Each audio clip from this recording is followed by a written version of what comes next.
আসসালামু আলাইকুম এভরিওয়ান, আমি সাবরিনা মজিদ আপনাদের সামনে আরেকটি সুন্দর লং ভিডিও নিয়ে হাজির হয়ে গেলাম। ঘুরতে কে না ভালোবাসে? আমিও খুব ভ্রমণ পিপাসী একজন মানুষ। আমি সবসময়ের জন্য ঘুরতে ভীষণ পছন্দ করি, সেটা হোক যে কোনো অকেশন। আর যদি হয় ঈদের সময় তাহলে তো আর কথাই নেই। ঈদের দিন ঈদুল আজহাতে তেমন কোথাও খুব বেশি ঘুরতে যাওয়া হয়নি, তারপরে যতটুকু ঘুরেছি খুব আনন্দের সাথে ঘুরেছি। কেন জানেন? কারণ ঘুরেছিলাম রিকশাতে করে। খুবই মনোরম দৃশ্য উপভোগ করেছি। ছিল মিষ্টি ঠান্ডা বাতাস আর সেই সাথে প্রাকৃতিক দৃশ্য। রিকশায় ভ্রমণের মজাই কিন্তু আলাদা। আর যদি সঙ্গে থাকে আপনজন, প্রিয় মানুষ, তাহলে তো কথাই নেই। তো চলুন আমার সাথে উপভোগ করুন আজকের লং ভিডিওটি। ঈদের দিন বিকালবেলায় এই যে বাসা থেকে বের হয়ে গেছি, ভাবছেন আমি একা একা ঘুরতেছি। না না, একা একা ঘুরবো না, সাথে আমার প্রিয়জন এই যে বসে আছে।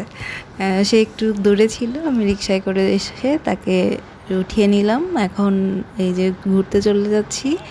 দেখতেই পাচ্ছেন খুবই মনোরম পরিবেশ, একটা জায়গা, খুব সুন্দর একটা রাস্তায় চলে এসেছি। আর এই রাস্তাটার নাম প্যারিস রোড।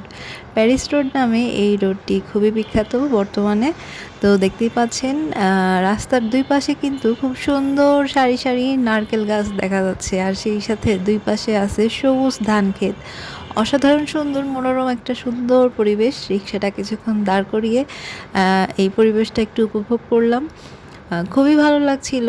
তবে একটা জিনিস খুব বিরক্তিকর লাগলো, সেটা হলো প্রচুর পরিমাণে মানুষ, প্রচুর গাড়ির শব্দ, প্রচুর হর্নের শব্দ। তো এইগুলাতে একটু বিরক্ত হচ্ছিলাম। ভাবছিলাম যে একটু নিরিবিলি পরিবেশ হলে, একটু মানুষ কম হলে বেশি ভালো লাগতো, আরও বেশিক্ষণ ওখানে থাকা যেত। কিন্তু এত ভিড়, যার কারণে আসলে খুব বেশিক্ষণ ওখানে আমরা থাকিনি। কিছুক্ষণ এখানে নেমে আবার কয়েকটা ছবি তুললাম, কিছুক্ষণ এই যে একটু ভিডিও নিলাম, নিয়ে চলে আসলাম। তারপরে চলে আসলাম ঢোল সমুদ্রের দিঘি বা পুকুর নামে বিখ্যাত একটা সুন্দর বিশাল দিঘির সামনে।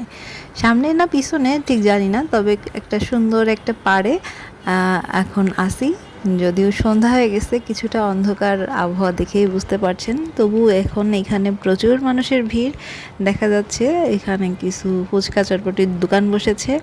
তো সবাই কিন্তু যে যার মতন আনন্দ উপভোগ করছে। আর এখানে মাছ ধরার এই নৌকাটা ঈদ উপলক্ষে যেহেতু মানুষ এসেছে অনেক, সেই নৌকাটায় মানুষ ঘুরে বেড়াচ্ছে, দিঘিটা উপভোগ করছে। আর সন্ধ্যা হওয়ার কারণে আমরা আসলে যাইনি। তো আর সন্ধ্যা হয়ে গেছে, আমরা চলে আসলাম আমাদের শহরে। তো আসার পরে যে আমার ছেলেও চলে এসেছে, ও ঘুরতে গেছিলো ওর বন্ধুদের সাথে। যেহেতু প্রচুর ভিড়, বেশিক্ষণ বাইরে থাকবো না, হালকা পাতলা নাস্তা করে তিনজন আমরা আজকের মতন বাসায় চলে যাব। এই ছিল আমার আজকের ঈদের রিক্সা ভ্রমণের আনন্দটুকু আপনাদের সাথে শেয়ার করলাম। আর আশা করি আপনাদের ভালো লেগেছে। রিক্সা ভ্রমণ সবারই কম বেশি প্রিয়।